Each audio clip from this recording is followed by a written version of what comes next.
तत्वार्थ रामायण में 2 वरदान।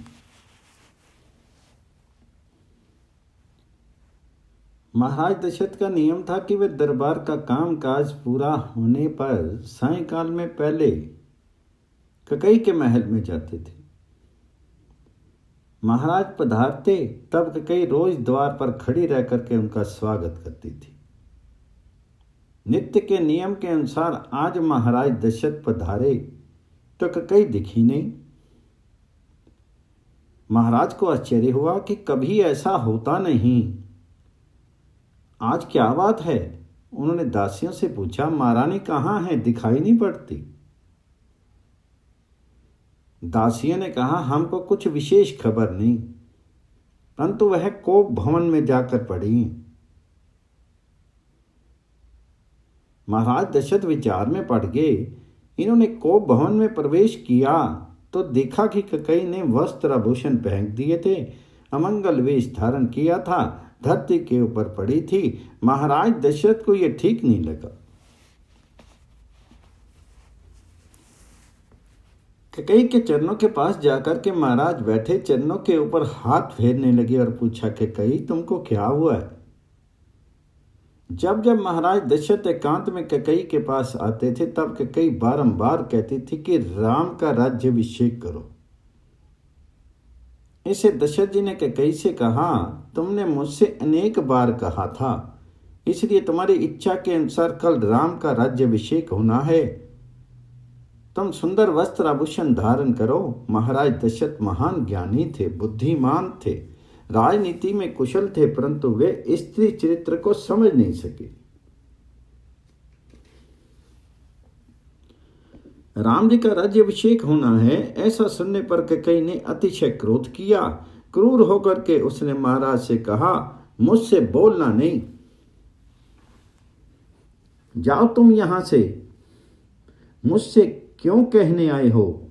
तो राजा दशरथ ने पूछा, ककई तुम क्यों नाराज हो, तुम्हारा किसने अपमान किया है, क्या हुआ, मुझसे कहो, मैं तो तुम्हारे अधीन हूं। स्त्री के अतिशय अधीन होना पाप है। शास्त्र में लिखा है कि जो पुरुष स्त्री के अतिशय अधीन रहता है उसे देखने में भी पाप लगता है। स्त्री के अतिशय अधीन रहने वाला बहुत दुखी होता है, उसका पतन होता है। स्त्री के अतिशय अधीन रहना नहीं। स्त्री में विश्वास रखना, परंतु अति विश्वास नहीं रखना। स्त्री बोले वह सब 16 आना सच नहीं मानना। महाराज दशरथ ककई के अधीन थे। भरत शत्रुघ्न अगर दशरथ जी के पास होते तो महाराज दशरथ ककई के वश में नहीं होते। भरत जी वैराग्य के स्वरूप है, शत्रुघ्न सद्विचार के स्वरूप है। ये दोनों दशरथ जी से दूर चले जाएं तो दशरथ जी ककई के अधीन होते हैं। आज भरत और शत्रुघ्न अयोध्या में नहीं थे, इसलिए राजा ककई के वश में हो गए। भरत जी को रखें तो ककई कुबुद्धि के अधीन नहीं हो। कौशल्या निष्काम बुद्धि है, सुमित्रा शुद्धा है, ककई कुबुद्धि है। महाराज दशरथ ककई को बारंबार मनाने लगे, अरे तुम क्यों नाराज हुई हो, बोलो तुम्हारी क्या इच्छा है। तुम्हारी इच्छा हो तो राजा को रंक बना दूं, रंक को राजा बनाऊं। तुम्हारा किसी ने अपमान किया है, क्या हो गया है। आज तो मैं तुमसे आनंद की वार्ता कहने आया हूं, एक बार तुम मेरी ओर देखो तो सही।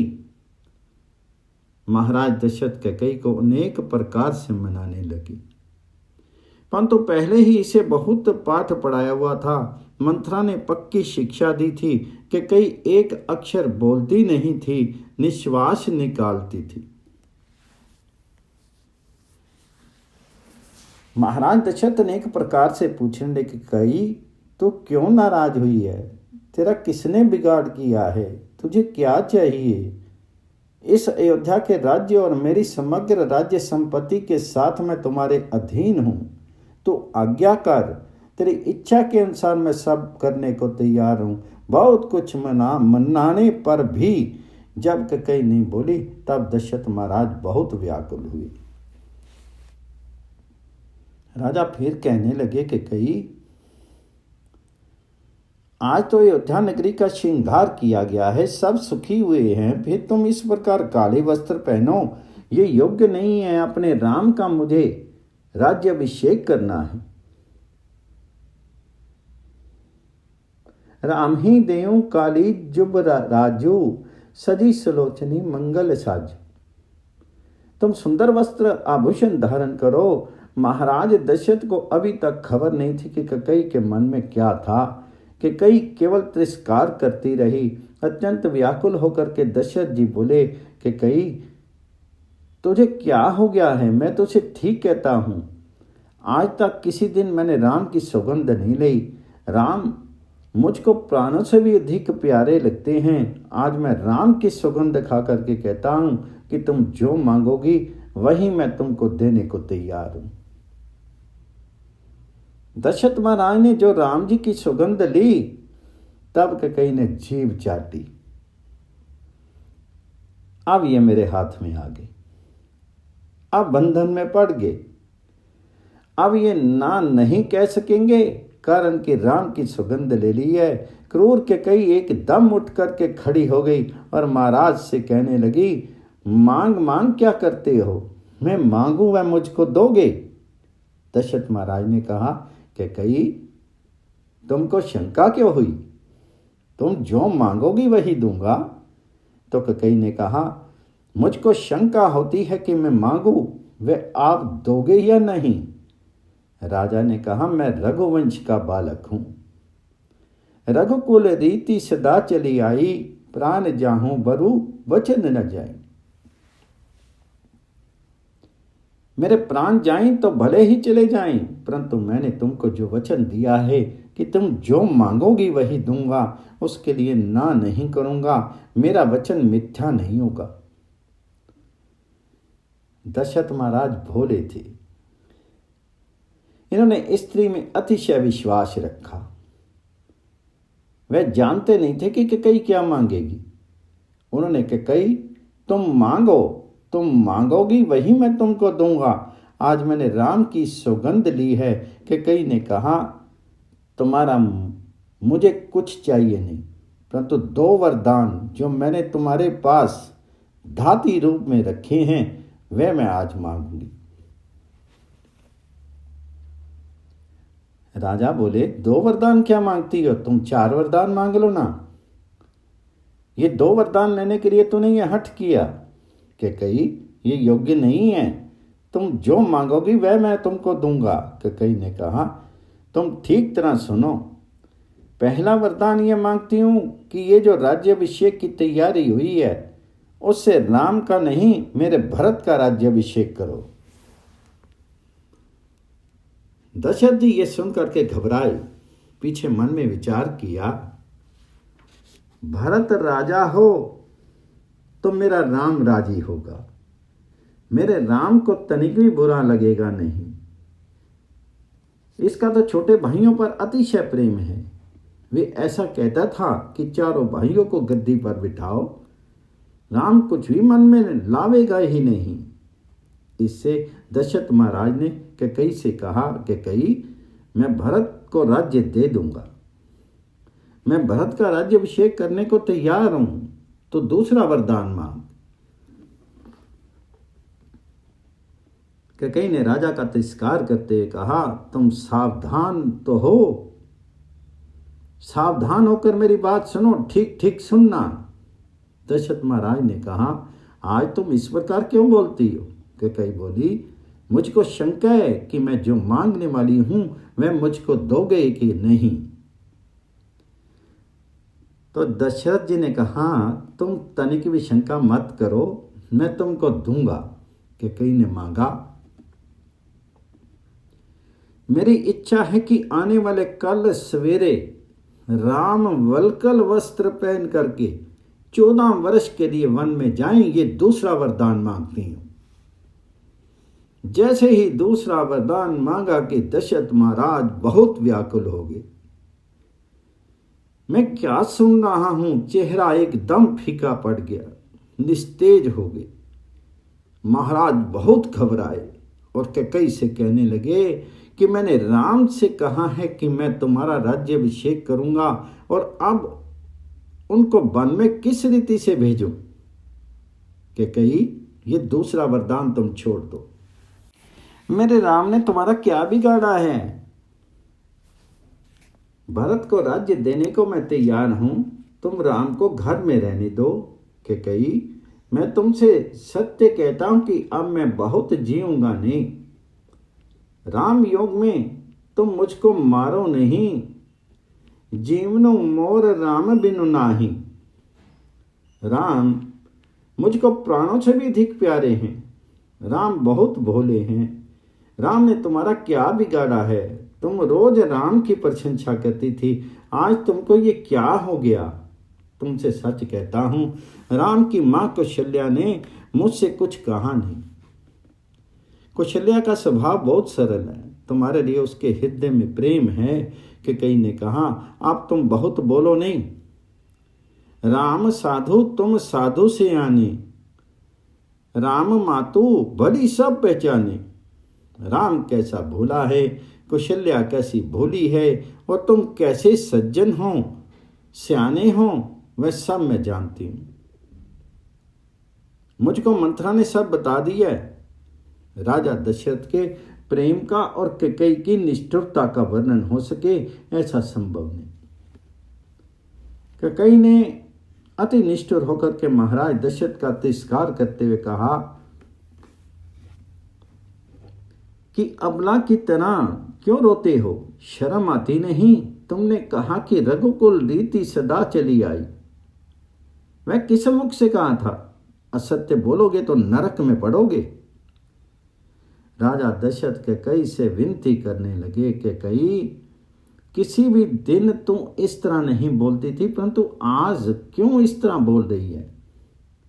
मैं तुझे ठीक कह रहा हूं, राम वन को जाएंगे तो क्या सीता जी घर में रहेंगी?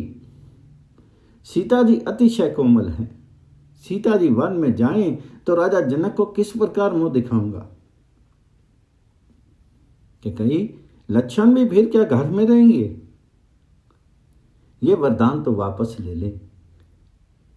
मेरे राम को राज्य का तनिक भी लोभ नहीं है। तूने मुझसे कहा था कि राम को गद्दी पर क्यों नहीं बिठाते। एक बार नहीं, अनेक बार तुमने मुझसे ऐसा कहा था, इसलिए तो मैंने राम के राज्याभिषेक की तैयारी की। यह मेरी भूल हुई। कैकेयी, मेरी भूल हुई तो तू उसे क्षमा कर। कैकेयी, राम को खबर पड़ेगी तो वे तुरंत वन में चले जाएंगे। वह बहुत सरल हैं, वह प्रसन्नता से वन में चला जाएगा। राम को तू पकड़ करके रख, वन में जाने मत दे। कैकेयी, राम पर मेरा कैसा प्रेम है ये जानने के लिए कोई नाटक तो नहीं कर रही? तो मेरे साथ कोई परिहास तो नहीं कर रही?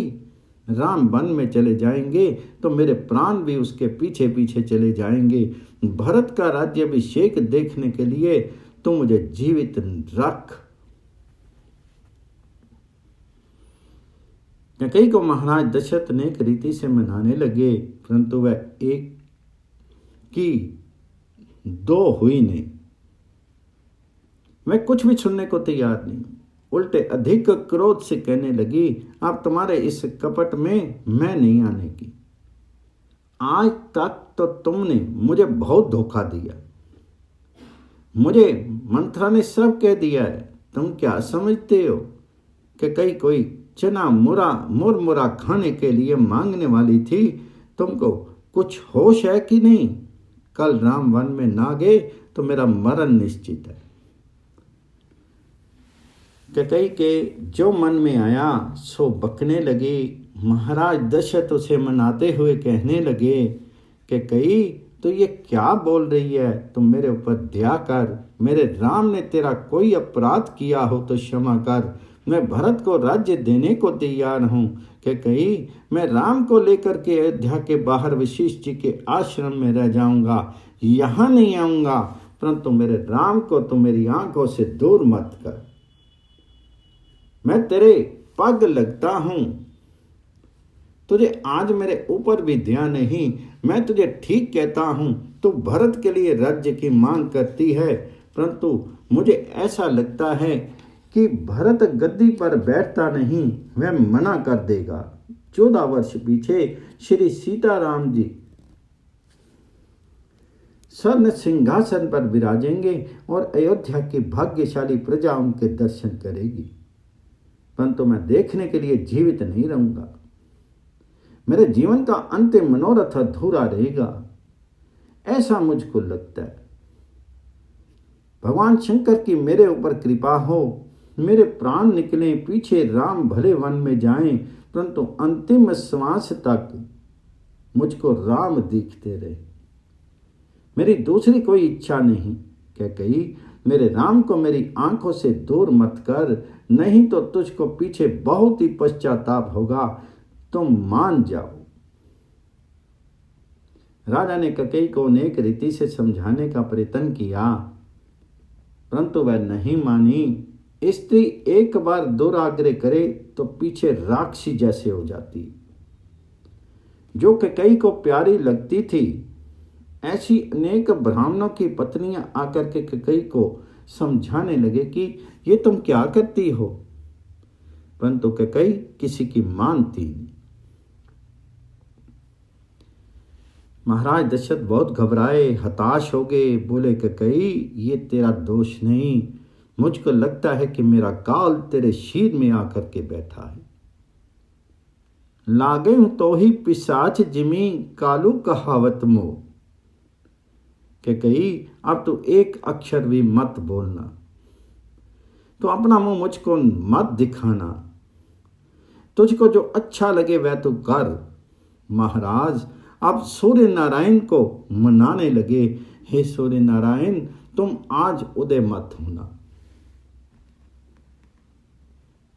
मेरे राम को ये खबर पड़ेगी तो राम घर में नहीं रहेंगे, वन में चले जाएगी।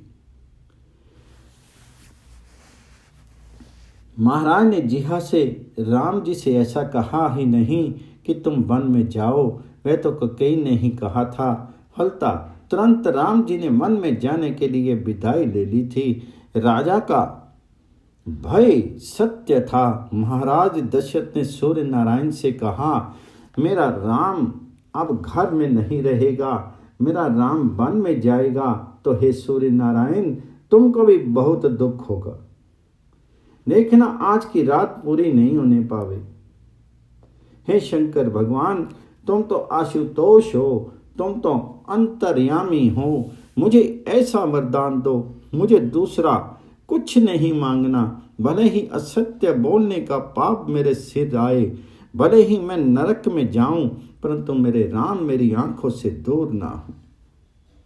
हे शंकर भगवान, मेरे राम को ऐसी बुद्धि दो कि मुझे छोड़ करके वन में नहीं जाए।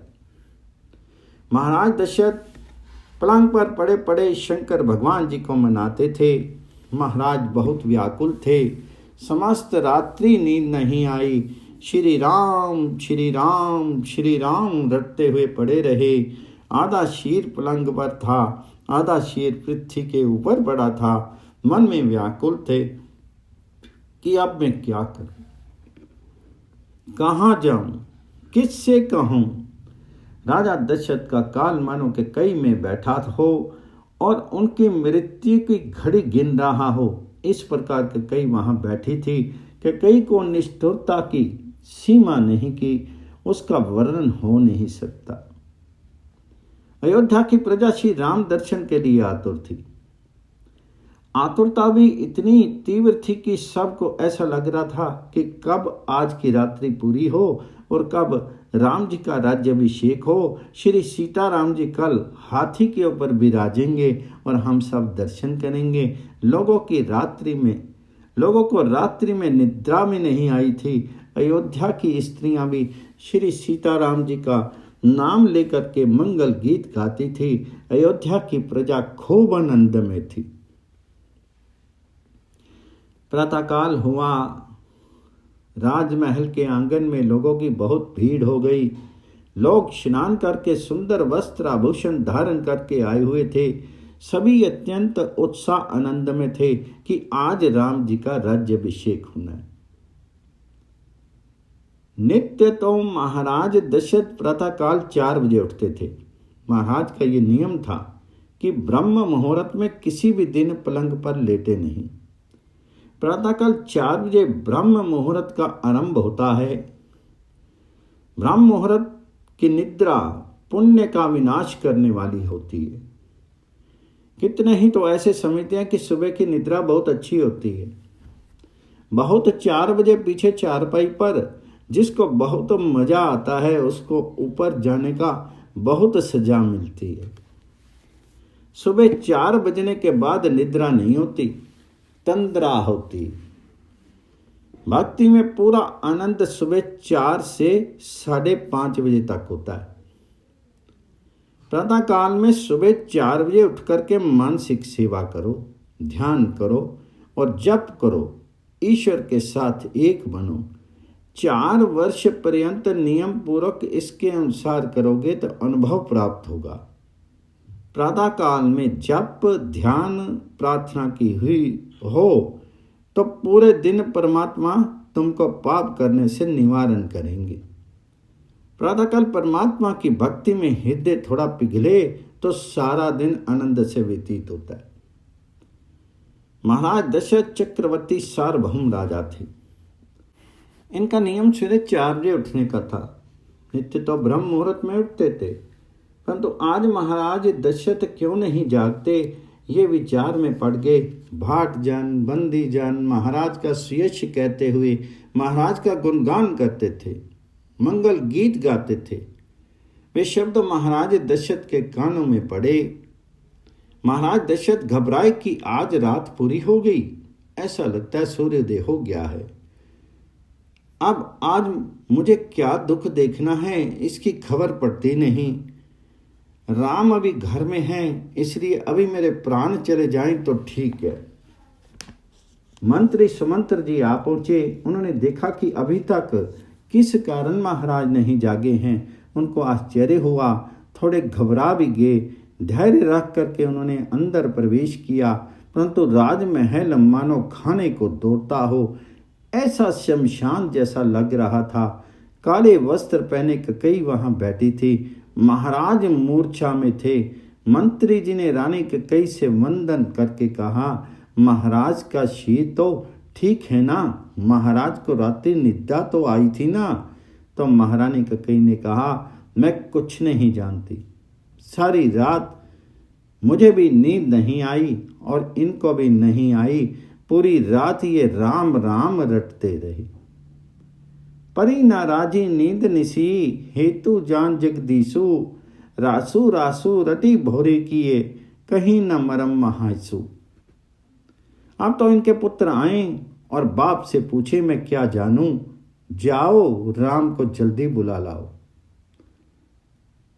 मंत्री जी समझ गए कि इन्हीं कई ने कुछ कपट किया। मालूम होता है मंत्री जी बाहर आए। सब लोग पूछने लगे, महाराज आज क्यों नहीं जाग रहे हैं, क्या हो गया? तो मंत्री जी ने कहा, अभी जागेंगे, शीत थोड़ा ठीक नहीं है। लोग घबराए। मंत्री जी सीधे राम जी के पास गए। मर्यादा पुरुषोत्तम की प्रत्येक लीला में मर्यादा थी। मंत्री जी आए, उस समय राम उठ करके खड़े हो गए। राम जी मंत्री जी का पिता की भांति सम्मान करते थे। थोड़ा विचार करो, राम जी तो राजा थे और मंत्री जी इनके सेवक थे, फिर भी राम जी मंत्री जी को पिता के समान मानते थे। मंत्री का सम्मान करते हुए राम जी ने पूछा, आपका किस कारण आगमन हुआ है? तो मंत्री जी ने कहा, महाराज दशरथ आपको याद कर रहे हैं। इसे सुनते ही श्री राम दौड़ते हुए गए, मेरे पिताजी ने मुझे ही याद किया। इसी बात का ध्यान रहा। राम जी को ना तो वस्त्रों का ध्यान था, ना पैरों में जूतियों का ध्यान था। अयोध्या की प्रजा देखने लगी कि ये क्या, नंगे पैर राम जी दौड़ते चले जा रहे हैं। श्री रामचंद्र जी ने अंदर प्रवेश किया, पिताजी को देखा। सुख ही अधर जरी सब अंगो, मन हूं दीन मनी हीन भूंगो। श्री राम को बहुत दुख हुआ, मेरे पिताजी की ये दशा। रामा परपच्छ किम इदम राज्ञो दुखस्य कारणम। राम जी ने कैकेयी मां का वंदन किया और पूछा, मां मेरे पिताजी को क्या हो गया है?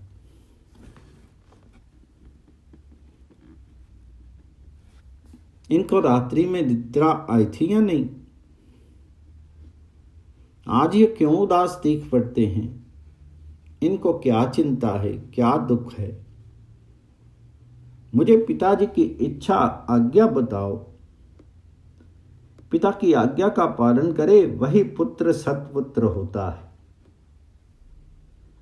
सुन जननी सोई सुत बड़ भागी, जो पितु मातु वचन अनुरागी।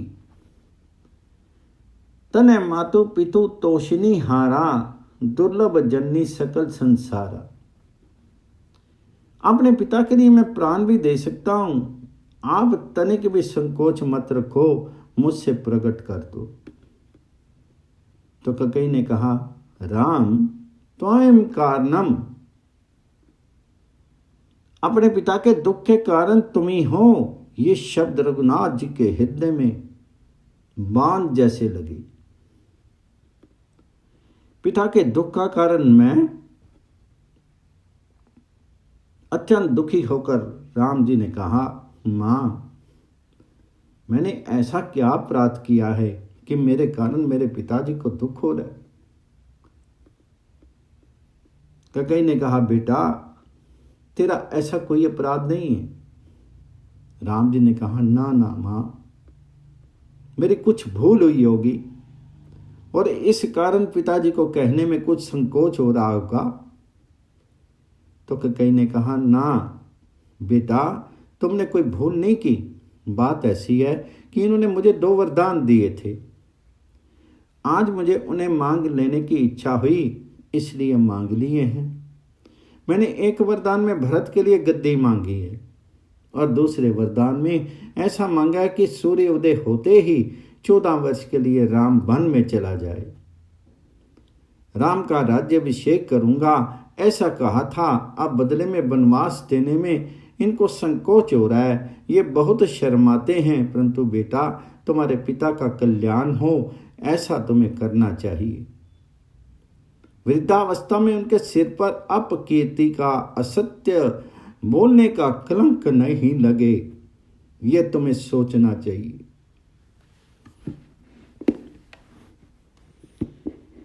ये अभिषेक छोड़ करके तपस्वी बन जाओ। रामचंद्र जी ने कैकेयी को वंदन करके कहा, मां मुझको तो ऐसा लगता है कि भरत की अपेक्षा तुम्हारा मेरे ऊपर विशेष प्रेम है। मेरे ऊपर इस विशेष प्रेम के कारण ही तुमने ऐसा वरदान मांगा है। अम्ब तो मई पक्षपात, मां तुम मेरा पक्षपात करती हो। मुझको ऋषि मुनियों का सत्संग मिले और इस रीति से मेरा कल्याण हो, इसलिए तुम मुझको वन में भेजती हो।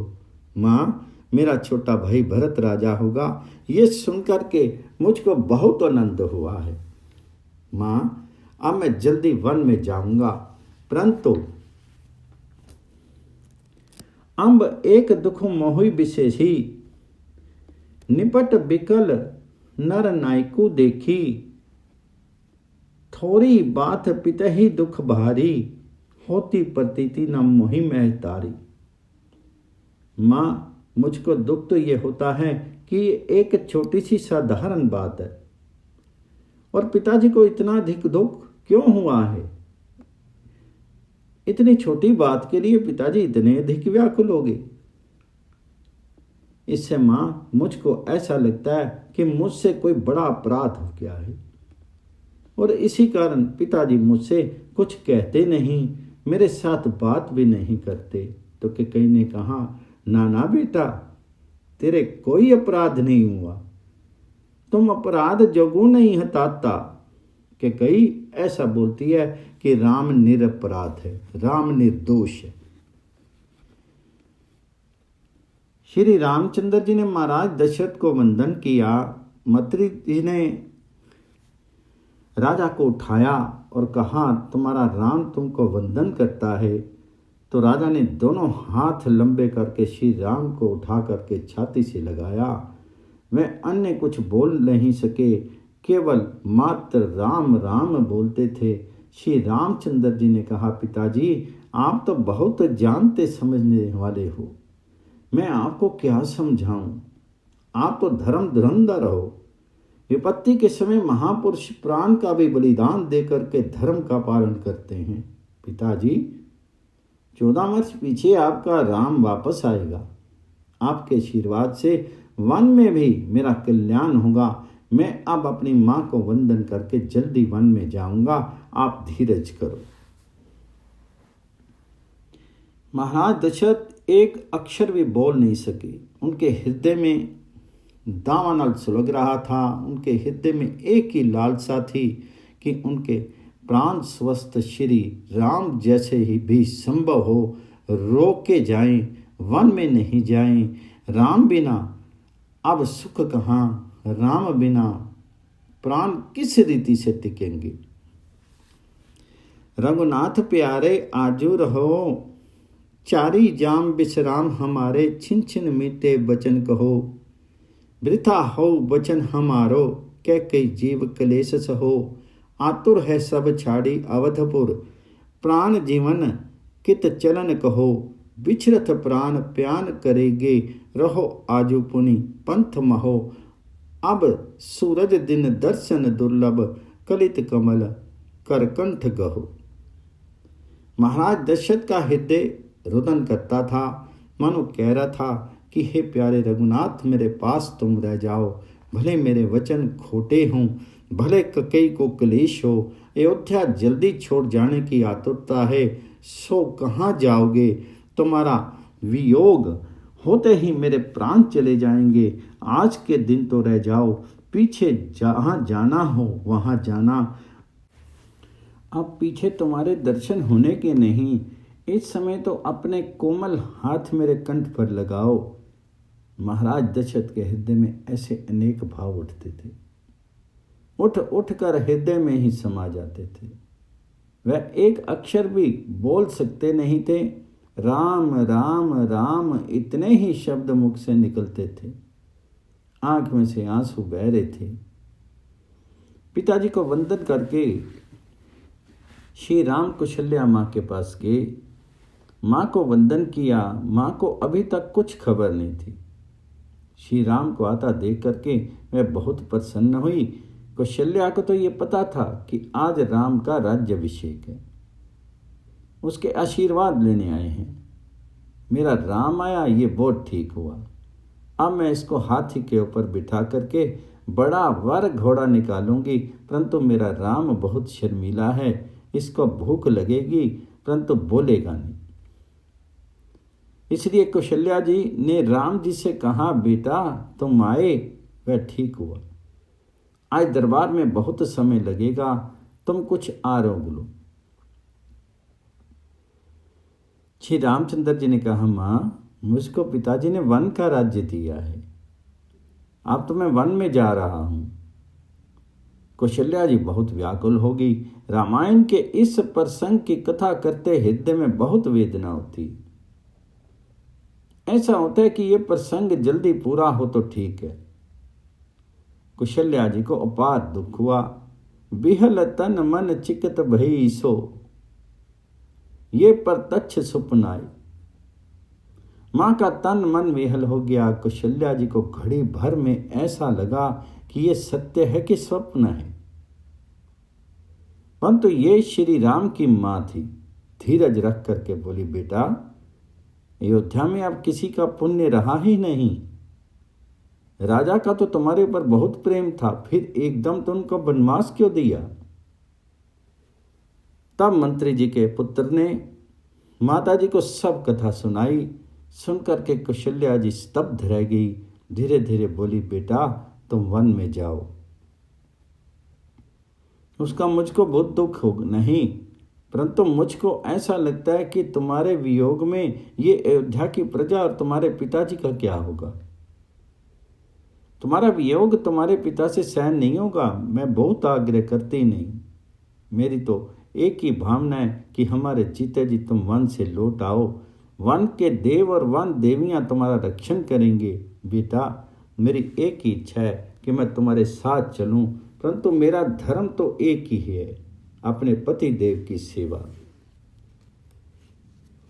इनकी सेवा छोड़ करके मैं तुम्हारे साथ वन में नहीं जा सकती। श्री सीता जी को खबर पड़ी। श्री सीता जी वहां आई। श्री सीता जी को देख करके कौशल्या जी की आंखें भीनी हो गई। उनको कौशल्या जी के पास बिठाया। कौशल्या जी की ऐसी इच्छा थी कि श्री सीता जी घर में रहें, तो मुझको आधार होगा, मेरा पुत्र वन में दुख सहन करे, परंतु पराई कन्या जो इस घर में आई है वह दुखी ना हो। माँ का हृदय कैसा विशाल है।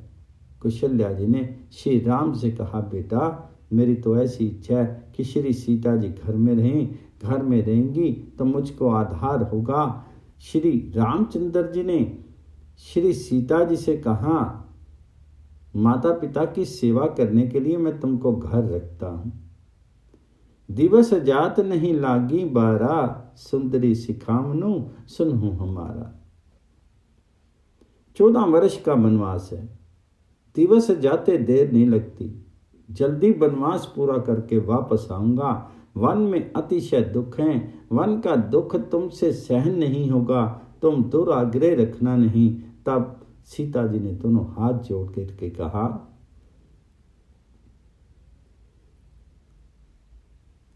अहम अग्रे गमिष्यामि वनम पश्चात तम मेष्यसि। श्री सीता जी को तो राम जी के पहले ही वन में जाने को तैयार होगी। कहने लगी, मुझे पति बिना स्वर्ग भी नरक के समान है। जहां तुम हो वहां मैं हूं। तुम वन में दुख सहन करो और मैं राजमहल में सुख भोगूं, ये मेरा धर्म नहीं। मेरे कारण आपको तनिक भी त्रास नहीं होगा। मैं तुम्हारी सेवा करूंगी, मेरा त्याग मत करो। तुम्हारे साथ ही मैं तो जाऊंगी। प्रश्न इतना ही है कि मेरे शीर और प्राण दोनों तुम्हारे साथ जाएंगे अथवा अकेले प्राण ही जाएंगे।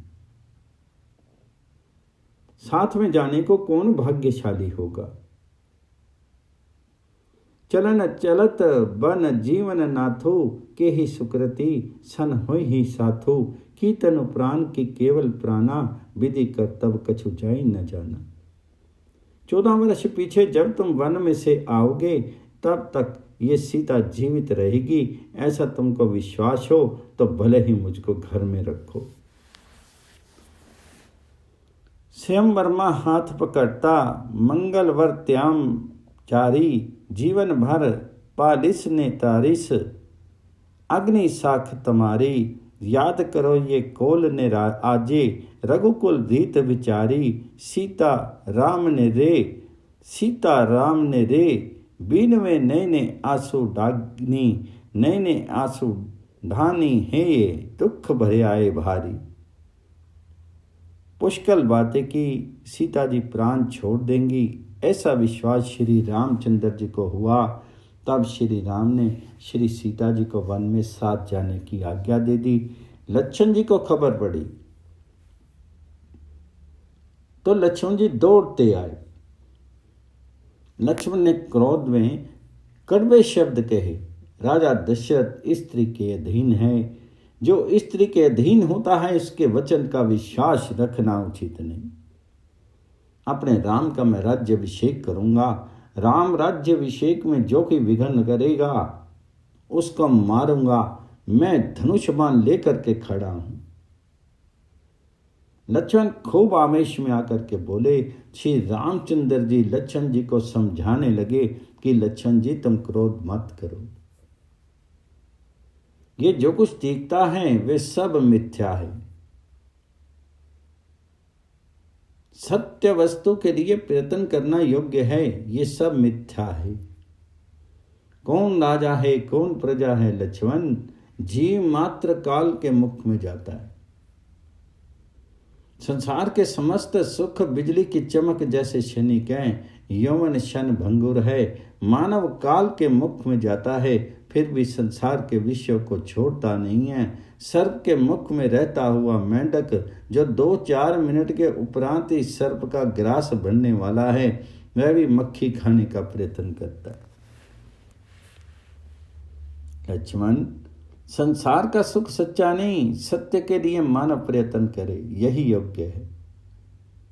जो मिथ्या है उसके लिए प्रयत्न क्या करना। राज्य का सुख तो तुच्छ है, राज्य का हिसाब क्या। वन में ऋषि मुनियों का सत्संग होगा, वन में जाने से मेरी माँ राजी होगी और पिताजी की आज्ञा को मैं पाल सकूंगा। आज तो धर्म का पालन करने का सुंदर अवसर मुझको मिला है। इसलिए लक्ष्मण, तुम क्रोध करो नहीं। क्रोध जैसा कोई शत्रु नहीं, क्रोध से पुण्य का नाश होता है। श्री रामचंद्र जी ने लक्ष्मण जी का उपदेश किया। लक्ष्मण जी ने राम जी के चरणों में वंदन करके कहा, आपने मुझको ज्ञान दिया है, ठीक है, मैं कुछ करूंगा नहीं, परंतु मुझे अयोध्या में रहना नहीं। जहां राम है वहां ही मैं रहूंगा। मैं तुम्हारे साथ जाऊंगा, तुमको अकेले वन में नहीं जाने दूंगा, मुझको आज्ञा दो। राम जी ने कहा, लक्ष्मण, तुमको अयोध्या में रहकर के सबका रक्षण करना है, माता पिता की सेवा करने के लिए घर में रहना है। लक्ष्मण जी ने कहा, माता पिता तुम हो, गुर पितु मातु न जानो काहू, कहूँ स्वभाव नाथ पति आऊँ हूँ। जहाँ लगी जगत स्ने सगाई, प्रीति पतिति निगम निजुगाई। मोरे सबई एक तुम स्वामी, दीन बंधु और अंतर्जामी। तुम मेरा त्याग करोगे तो मैं किसकी शरण में जाऊंगा, मेरा त्याग मत करो। तब श्री रामचंद्र जी ने कहा, तुम्हारी माता सुमित्रा की आज्ञा हो तो तुम जल्दी आ जाओ। लक्ष्मण जी सुमित्रा जी के पास गए। सुमित्रा जी तब सोने की थाली में आरती की तैयारी कर रही थी। राम जी का राज्याभिषेक हुए पीछे राम जी की आरती उतारती थी। लक्ष्मण जी ने जैसे ही संक्षेप में कथा सुनाई तो सुमित्रा जी के हाथ से थाली फेंक दी और बोल उठी, क्या कही तो नहीं है, क्या किया। पीछे लक्ष्मण जी से कहा, बेटा, श्री राम जी तेरे पिताजी और श्री सीता जी तेरी मां हैं। माता पिता साथ हैं, मेरी आज्ञा लेने की क्या जरूरत है। मेरी आज्ञा है बेटा। श्री सीता जी कोमल हैं, ऐसी सेवा करना कि श्री सीता राम जी को तनिक भी परिश्रम ना हो। बेटा, तुझको सब प्रकार की सेवा का लाभ देने के लिए ही श्री राम वन में जा रहे। बेटा, ऐसी रीति से सेवा करना कि ये अयोध्या को भूल जाए। मुझको एक बड़ा आनंद है, मेरा पुत्र श्री राम की सेवा करने के लिए वन में जा रहा है। पुत्रवती युवती जग सोई, रघुपति भक्तु जासु सुत होई। पुत्रवती और सौभाग्यवती स्त्री वही है कि जिसका पुत्र राम जी का अनन्य सेवक है। पशु पक्षियों की स्त्रियां भी अनेक बालकों को जन्म देती हैं, परंतु वे पुत्रवती या सौभाग्यवती नहीं गिनी जाती। लक्ष्मण जी जाने को तैयार हुए। इतने में लक्ष्मण जी की पत्नी उर्मिला वहां आई, परंतु लक्ष्मण जी ने पति की ओर सीधी नजर भी नहीं डाली। उर्मिला जी महान पतिव्रता थी, वे समझ गई मुझे साथ ले जाने की मेरे पति देव की इच्छा नहीं, मेरे पति देव की इच्छा ही मेरी इच्छा है। ये राम जी की सेवा के लिए ही जा रहे हैं और मैं साथ जाऊंगी तो कदाचित विक्षेप हो, मुझे विक्षेप करना नहीं। उर्मिला जी ने मन से पतिदेव के चरणों में वंदन किया। लक्ष्मण जी एक शब्द भी नहीं बोले। रघुनाथ जी के पास जल्दी से गए। जय श्री राम जी।